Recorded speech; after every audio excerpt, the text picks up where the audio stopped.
to Success Arise, the show that is dedicated to highlighting people that are walking in their purpose and making a difference. I am so excited to have this week's guest on, Miss Toni Moore, who I met just a few years ago, but since we met, we clicked, and it's been a great experience learning from her and just really just being able to connect with someone who is like-minded, who is about her business and is about helping other people get their business in order. And that is what Toni does. And so welcome, Toni. Thank you. Thank you for having me. This is amazing. I'm so glad to have you here. So tell us a little bit about yourself. You know, where are you originally from? Are you married? Do you have children? But can I plead the fifth? So I'm actually from Harrisburg, Pennsylvania, small capital of Pennsylvania, one of 8 girls.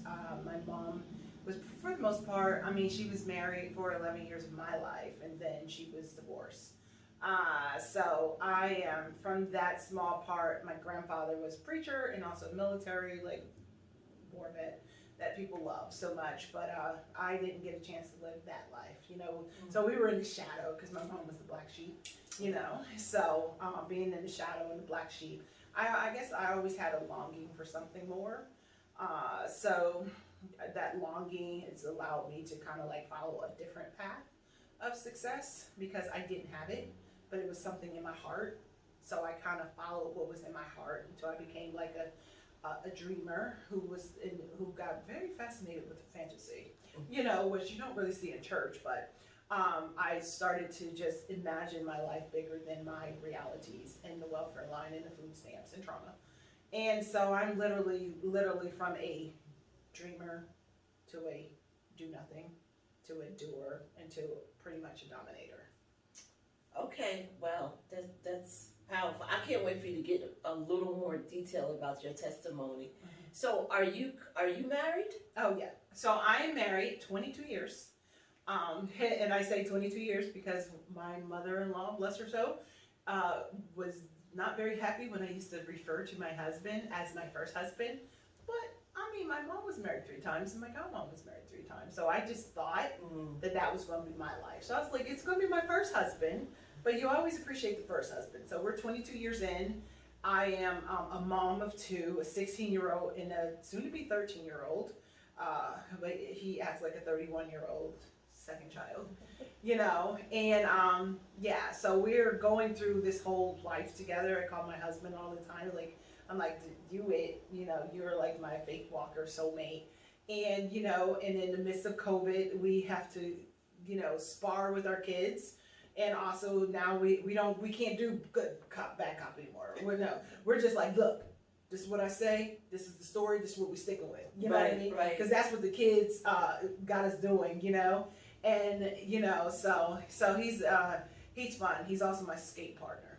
Like sometimes you just gotta skate, okay? Because you don't know when they sleeping or awake. These kids back in the day when they was younger, you knew their routines, but now that they're getting older and my man-child is, you know, getting older and stuff like that. So it's fun being a mom, especially now at this point in my life. I'm like, I get a chance to be the mom that I never had. Right.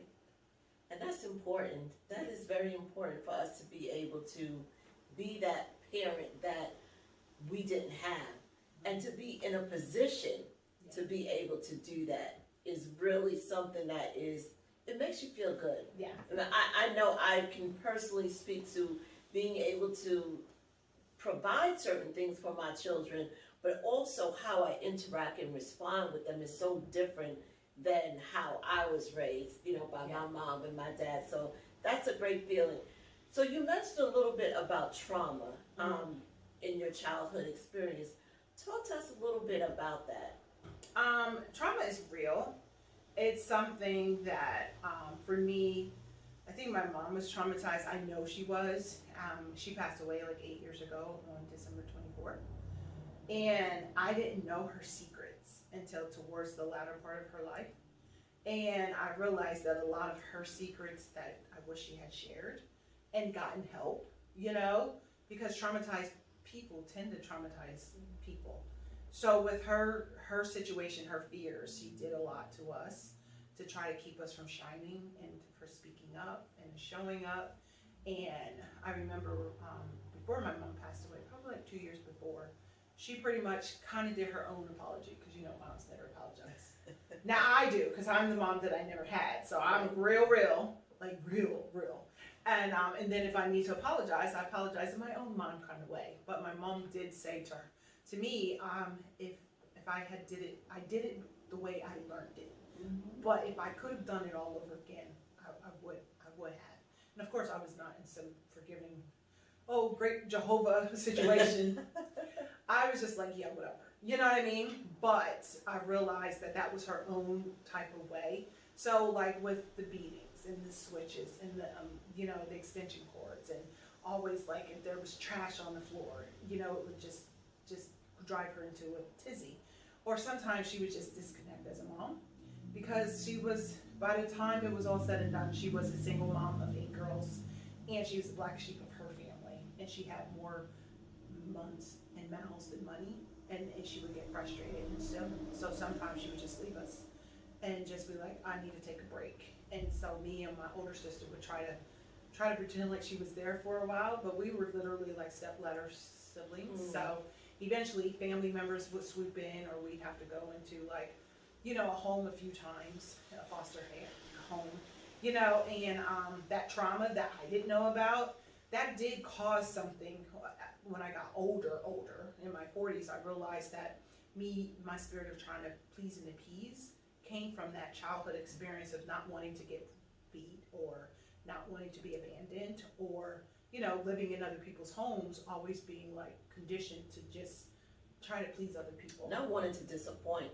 Oh, that's good. I know that for me, a lot of that perfectionist thing that I have in me is from a place of not wanting to, make someone happy, unhappy, or, not allowing myself to really be all that I'm supposed to be in their eyes. And so, we got to make sure we do everything right. But in reference to your mom saying that to you, I'm sure at that time you may not have been in a place to receive that. But having said what you said about her experience, that took a lot. Yeah. I'm sure now you realize just how much that took from her to be able to do that, because so many parents that have done that and so much worse will die literally and never ever say anything to their children in reference to an apology, or even letting them know, I did the best that I could under the circumstances. So although at the time you may not have been able to receive it, I applaud her for being able to do that. And I'm sure now, years later, you can look back on the situation and you have a totally different perspective on it. It doesn't take away the pain and the trauma, but it gives you a little more clarity on it. Absolutely. And I think that's the part, because actually what ended up happening was that she said it, I rejected it, but I didn't want it. We were still in our getting to know each other, because we were only 20 years apart, and she passed away at 61. So, just getting to know, because I didn't want to bring the trauma into my children's childhood. So I was trying to pretty much connect the bridge the gap between us, so that she can have a grandmom's experience with my kids, because I didn't want it in my family, right? But when she said it, I ignored her. And then 2 years later, I saw, not saying that I was beating my kids with extension cords, but my mouth became a weapon.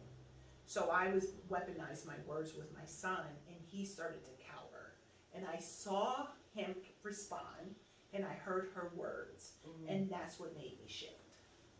Right, so even though you weren't ready to receive it, at some point you realized, I have to acknowledge some things, because if I don't acknowledge them, I will be repeating the same patterns and the same behaviors, even though I'm saying I don't want to. Yes. And that's the thing with trauma, and when we go through these bad experiences in life, a lot of times we want to just get rid of them. We want to erase them, act like they didn't occur.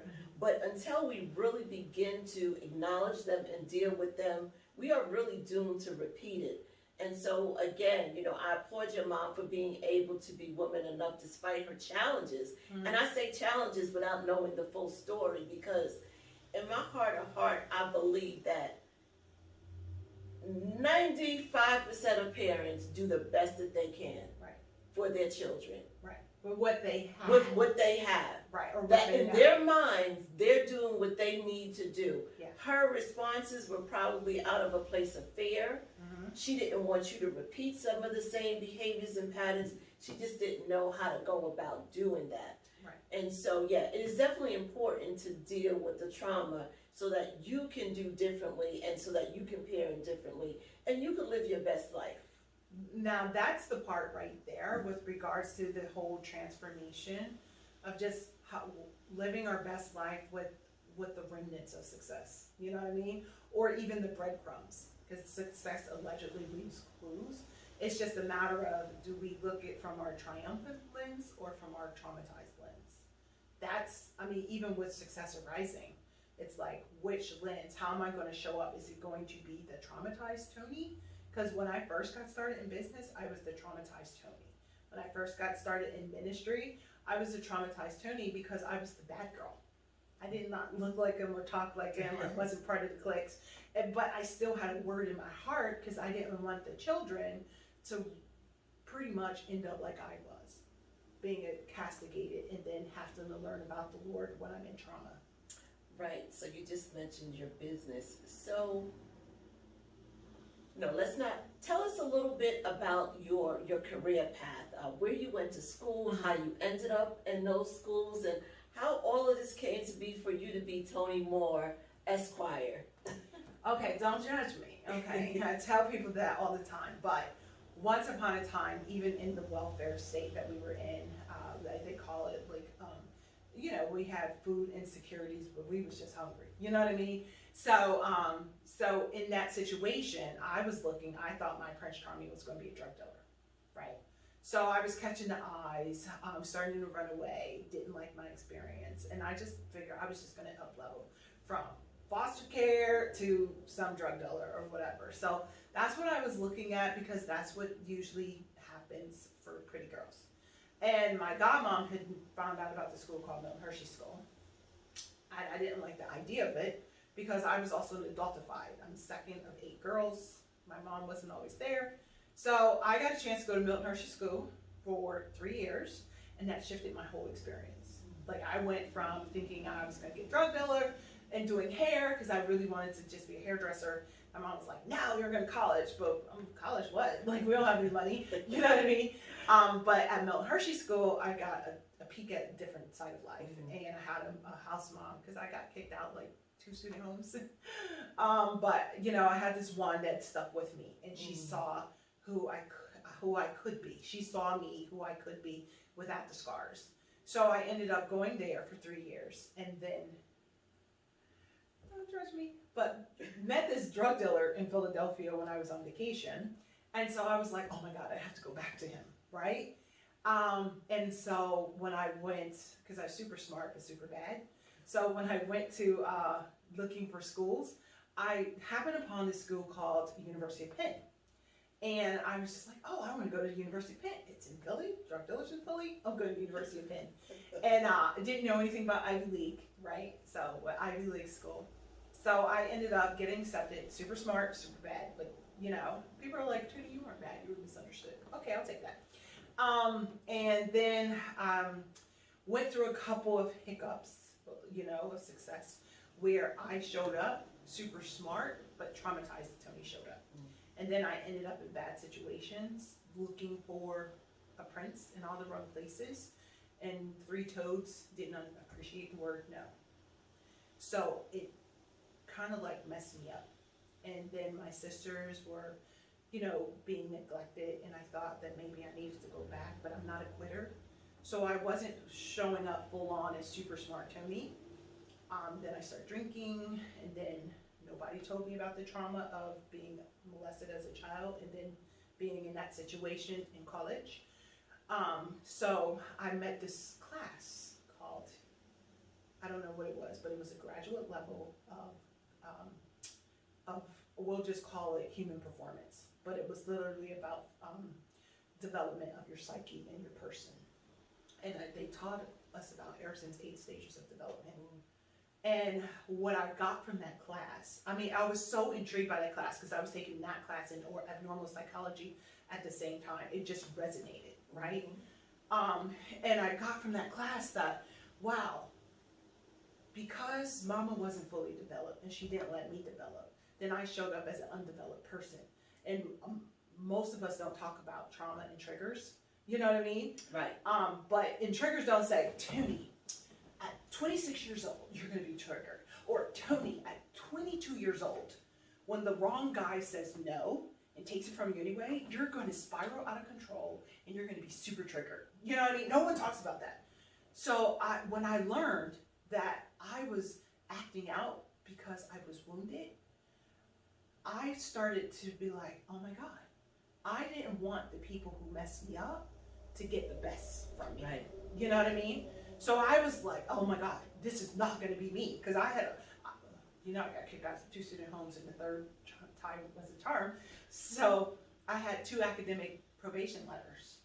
And something inside of me was like, once I realized that I was on this hiccup of success, this unfortunate sabotage loop, I was like, oh no, I can't do this. I can't let them to get the best of me. Right. And in the meantime, remember, I'm a dreamer, so I kept dreaming. But if I become a lawyer, then I could be a family lawyer and I can help kids. So kids don't have to suffer what I suffer through. So I'm learning, and I still didn't know, because you're a doctor therapist, you know, like you know all this stuff, but I didn't. And when you're in trauma and you're in survivor mode, no one tells you about maybe like the 8 levels of success realms that you're going to have to go through. You know what I mean? They can tell us about despair and they can tell us about trauma and depression, but no one tells us about like the 8 levels of success, going from literally from the basement level all the way up to where God wants you to be. And so that's when I realized I'm my own success story. I am my own masterpiece. And so I got fixated on the fact that I can help other people.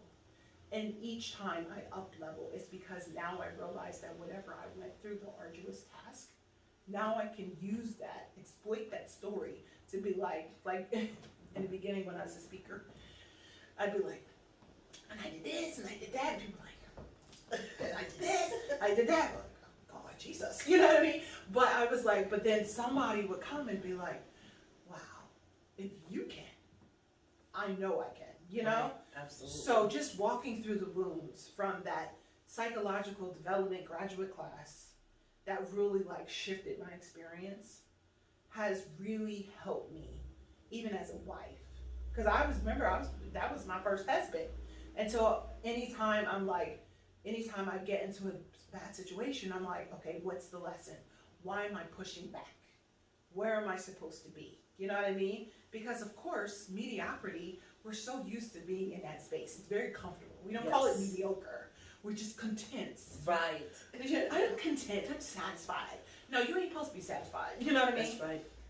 So when I get in that situation, because even if you don't want to up level, you don't want to rise, God will show you. He will pick, he will provoke, he will tug, he will pull, he will let something happen. Right, and that's where you get in that place of what we call, my group and I refer to as that spiritual irritation, where God is pulling you to more, and you feel so uncomfortable because you're not moving in the more. And if you are connected to God, at some point, you have to give in. You have to surrender because that place is so uncomfortable. Yes. It is so uncomfortable. It's like even this platform. Do I necessarily want this platform? No, not really. But when God begins to show you things and you get that spiritual irritation and you're uncomfortable and he's saying, I want more. I want to stretch you. Yeah. Then at that point, you're like, you know what? I have to surrender and I have to give in. Something you said though, which I often share with people. I thank God for those people who see in us what we can't see in ourselves. Those are the people who literally change lives. And so whoever that was for you, she changed your life. Yeah. She saw in you all the potential, all the success that you were created to walk in, even when you didn't see it yourself.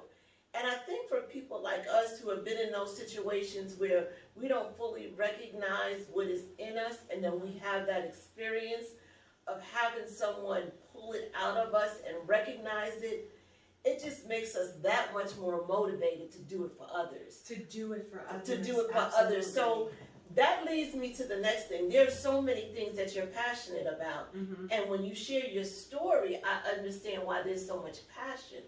Because there's so much trauma and so much pain that you experienced in your life. But despite the trauma, and despite the pain, and despite the, what I won't refer to as the bad Toni, but the misunderstood Toni, you have managed to become successful. Not because, and I always say this, and I will say it over and over again, because I don't want people to misunderstand what I mean about success. I'm not saying that she's successful because she is a millionaire, because you know that's just a matter of time. Yes. She's successful because despite all that she's been through, she is still walking in her purpose. She's still impacting the lives of others. She's still impacting her community. And so you are successful. You are successful. So tell us some of the things that you're passionate about. I am very passionate about helping, I'll say women, even though I do have male clients, but by helping women who come from broken places to pretty much pick up their pieces to create their own beautiful mosaics of life. I'm very passionate about helping a visionary turn their vision into reality. I'm very passionate about that. I'm very passionate about kingdom women, not to be broke, busted, and disgusted, because I'm very passionate about helping my kingdom sisters understand that the promises of God in the book of the Bible is not just words that we heard or words that we read, but I look at it more like as a sacred map of success. Like if there's 66 books, like I told my husband, 66 is what?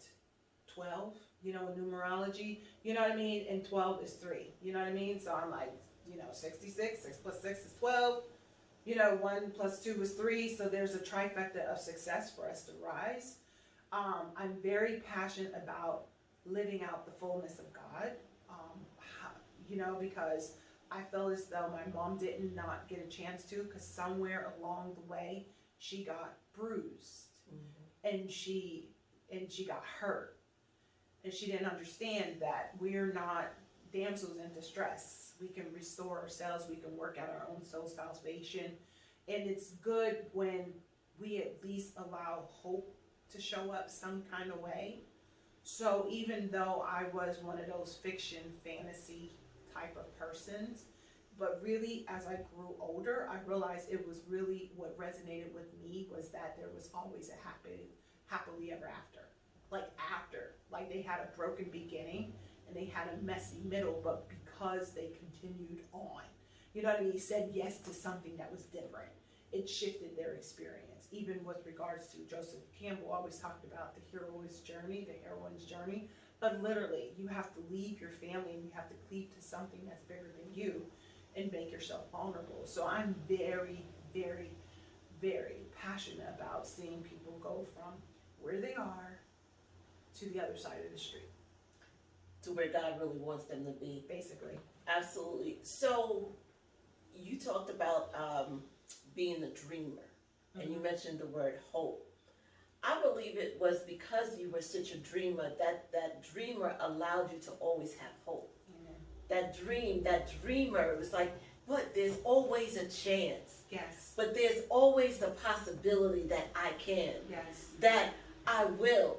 And so you say that dreamer thing as if it were an issue almost, but it is exactly the opposite. That dreaming allowed you to continue to have that hope that your situation was going to be better, that was going to be different. And I can so identify with that, you know, coming from my home was, whatever we call normal. I guess as normal is for, the African American Right. family, But, I didn't experience the childhood traumas like that.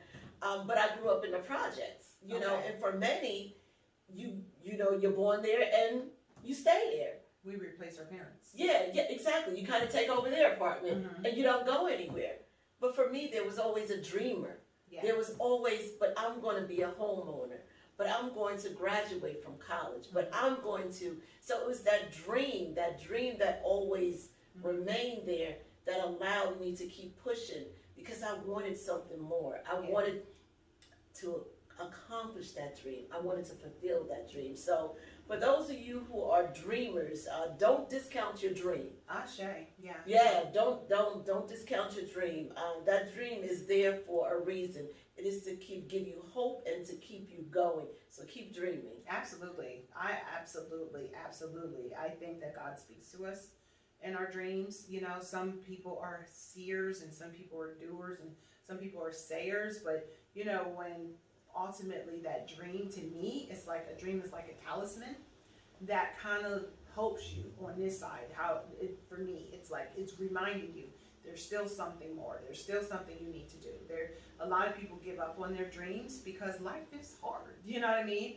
Or you hear so much negative chatter. But to me, for me, just even I did get a chance to be a family lawyer. I stopped after like 10 years, but I was like, okay, I'm done. Let me figure out some other kind of way to help parents, because to help level up, boss up, up level parents when they're in their traumatized state is just very, very difficult. I'm glad that after a certain point, attorneys start realizing that they couldn't do it themselves. They started connecting with financial planners and connecting with therapists and psychiatrists, because there's a lot going on when you're dealing with broken people who probably didn't deal with their trauma before they got connected, and now they have children, and sometimes there's abuse and legal systems and things of that nature. And I'm just like, Lord, I bless you. Where do we send their a donation? Praise the Lord. You know what I mean? But with regards to just keeping hope, I'm always, and we're kindred people, so we got to come up with that. But right now I'm like, I understand why Reverend Jesse Jackson said keep hope alive, because all you need is a scintilla. Yes. Because faith is the evidence of things hoped for. So if you lose your hope, you lose everything. Yeah, that's a good point. I remember when he started that Keep Hope Alive campaign. I was like, that's so corny and cliche. But when you think about it, right. When you think about it, it is so true. When we lose our hope, we lose everything. Right. We lose everything when we lose our hope. And that is the issue with so many people, is that they have lost their hope. Mm-hmm. They see no way out. They can't see the light at the end of the tunnel. Mm. And so again, I say keep hope alive. Keep dreaming. Don't stop dreaming, because your dreams are there for a reason. They're there for a reason, so don't stop. So you are also, tell you, she is multi-talented. Listen, this interview could take place over a 2-hour period and we still wouldn't cover everything. Oh, no. That you're capable of doing and that you have done. You're also an author. I am. So you have several books. I do. So share with us about the books, where they can purchase the books. Okay. So for the most part, I do have a lot of books. I have like a lot of books are on my website, right? mstonimoore.com. Say that again, please. mstonimoore.com. That's a lot of my books is on my website, mstonimoore.com. I started this book. The first one I wrote was pretty much Handle Your Business, how to turn your dreams into reality, your business dreams into reality. And then I wrote this book called Stop Being a Doormat. And that was pretty much sharing a story about myself and one of my sisters who had shot herself trying to get her man's attention. And so that was a traumatic event, because she had shot herself, and the day she came out of the hospital, 2 days later, I went in because I had an ectopic pregnancy. And then what we had discovered, because she didn't die immediately, but it took her 9 months, unfortunately. And when when she died, a week later, I actually started a job. I went from the corner office to like government office because I was like, Lord, I need a restart, you know? And so then I wrote another book called Sanctify Your Money, which for me, for the most part, that's like when you understand that money is your mind, your opportunities, your necessariness, your energy, and yourself. Then when you sanctify yourself and say, God, it's not about me, it's not about the world's way of success, but it's more about let me use money as a vehicle to be a blessing. You know what I mean? To invest, to be a seed, you know? Then that's where that comes in. Because, you know, my first love as an attorney, even as a family lawyer, was always about estate planning. Because to me, it's about legacy. And so my newest book that is scheduled to be released on December 24th. Because I think a good therapist friend of mine told me that I needed to pretty much replace that memory. So 8 years ago, my mom passed away on December 24th. And all my life, Christmas was awful because we were broke. And so usually I would get jitters. So I just realized finally that I needed to replace the negative with something positive. So Up Level is an unapologetic guide to manifest success from the inside out, because greatness is within us and we have to exude it. And that's literally like something where unapologetic, because that means that your mama don't go, your daddy don't go, your husband, your children, nobody goes with you. You still got to walk through the wounds of your soul salvation and work out your own success. So you can go from where you are to where God created you to be. And it's not easy. It's arduous. It is not easy. It requires a lot of work. But as my mom would say, anything worth having is worth working for. And so that's kind of been one of my mottos my whole life.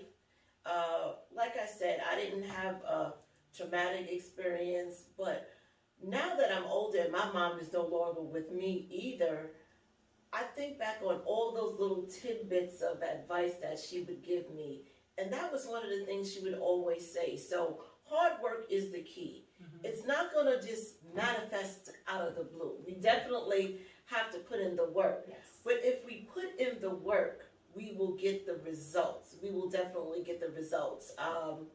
So be willing to put in the work as you have done. Even now, with all that you have accomplished, you're still putting in the work constantly, daily.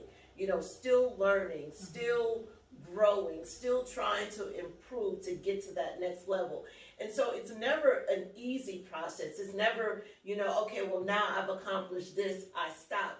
It's always, no, now I've accomplished this, what's next? Yes. Because there is always a next level. As long as we're still here on this earth. Can you say it again for the back row? Okay. There's always a next level. Always. As long as we are still here, there is still something that God has for us to do that is next level. There's still another assignment for us to fulfill. And so don't stop, don't give up, keep working hard, and you will be able to achieve everything that God has placed in you. So before we leave, is there anything that you would like to share with, I know, again, like you, we both kind of have this passion for empowering women. Mm-hmm. So is there anything you would like to share for that woman that's watching right now that might be feeling like, you know, life is just kind of put her in a bad place. She's had setback after setback, and she just can't seem to make that next level happen. What do you say to her? I can just say to her what I had to say to myself, where once upon a time, thankfully, and that once upon a time happened several times before I got it, is the power of pretending manifests much, right? When I was down in my situation, like sleeping on other people's couch surfing down, I had to pretend that I was worthy of more. When I was in a bad situation where I didn't have a boyfriend, but I had plenty of lovers. And when I took my cookies off the table, I had to pretend that despite all that I had been through and what I did and who I did, I was still worthy of just one. So I didn't know what faith was, even though I grew up in church. I didn't know what beliefs were because I was already broken and I was bruised.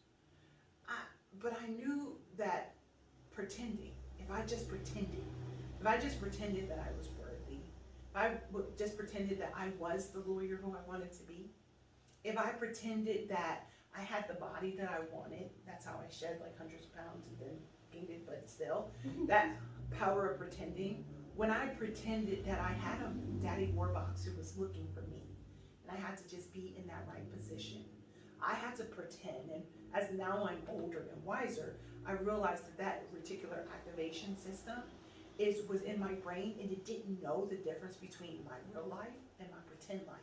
So it activated my spirit. So I will always tell you that if you are a kingdom woman like such as myself, and you just don't get it, or you think that God has forsaken you, or maybe your Prince Charming is abusive, or maybe your job let you go, I need you to just pretend that you're a priority. Pretend that your worth matters, your vision matters, your dream matters. I want you to pretend like you're precious, more precious than rubies. I want you to pretend like your voice can manifest greater things. Be in your head who you know yourself to be and want to be in your heart. Because that's work for me. That is working for me even right now, where I am pretending like thousands of people are just turning their life around, pretending like we're going to the next level in our lives, that we're not on some success loop that keeps us down and stuck in broken pieces. And my brain doesn't know, my spirit doesn't know, because I gave power to my thoughts, and thoughts are actions, and actions changes things. You know what I mean? So that power of pretending, I will say it to the end, is that I didn't know the power of pretending, because the power of pretending appreciates the possibilities. And those possibilities allow you to be who you're meant to be, even when you're crying, even when you're downtrodden, even when you only have $2. You were like, you know what? But someone is waiting for me. You know what? Someone is assigned to me, because reality will make you think that you're not worthy. Right. But when you start saying the power of pretending, they say fake it to make it. I don't believe in that. Right. But I do believe in the power of pretending, because when you pretend, then you will present. And as you present, then you will allow the presence and the fullness of who you are to just show up in your presence. And then it gets to the point where you can't tell the difference, and that's where you need to be. So that's what shifted for me, was that I started to pretend like I was someone's wife as opposed to someone's cookie jar. Pretending like I was the best mom that I never had, until I became an irreplaceable mom. And now I'm pretending like, you know what? I'm a skinny girl who drinks water and go to the gym. Yes, in a nice glass. Okay, because the power of pretending manifests. Yes, yes. So with that, I would say it's not really pretending. It's seeing yourself where you know you should be versus seeing yourself only where you are. Mm-hmm. It's not so much pretending. It's knowing that even though I'm in this place, in this space right now, I know that this is where I'm supposed to be.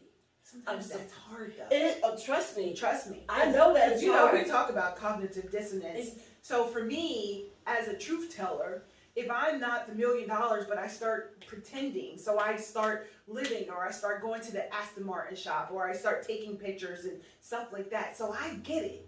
But when you are in that basic level, sometimes you just gotta present it in your brain. You know what I mean? Because you're right. It's literally about shifting your spirit from where you are to where God has created you to be. But if you've never been there or seen it or tasted it, then that becomes the hard part. Right. You know what I mean? That becomes, and when people are crying, they're like, oh Lord, help me to be where I'm. No, you gotta pretend. And the basic level is that way it doesn't feel like you're lying.